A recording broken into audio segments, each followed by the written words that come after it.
জুলাই গণহত্যায় জাতিসংঘের রিপোর্টকে ঐতিহাসিক দলিল ঘোষণা হাইকোর্টের।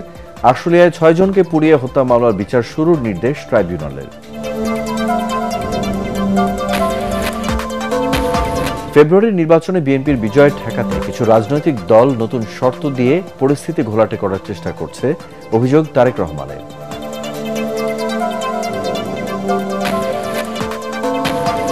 এখন থেকে বিনা ভিসায় পাকিস্তান যেতে পারবেন সরকারি কর্মকর্তারা, জানালেন প্রধান উপদেষ্টার প্রেস সচিব।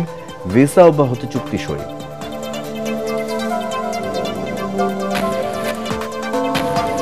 ২১শে আগস্ট গ্রেনেড হামলা মামলায় তারেক রহমান সহ সব আসামির খালাসের বিরুদ্ধে রাষ্ট্রপক্ষের করা আপিলের শুনানি শেষ। ৪ সেপ্টেম্বর রায়। প্রধান নির্বাচন কমিশনারের সাথে জামায়াতে ইসলামী প্রতিনিধি দলের সাক্ষাৎ। পিআর পদ্ধতিতে নির্বাচনের দাবি, ভোটের মাঠে সমান সুযোগ চায় দলটি।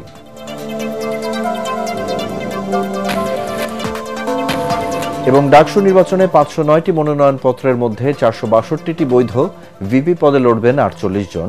শেষ হল জাকসুর মনোনয়ন সংগ্রহ ও জমা কার্যক্রম।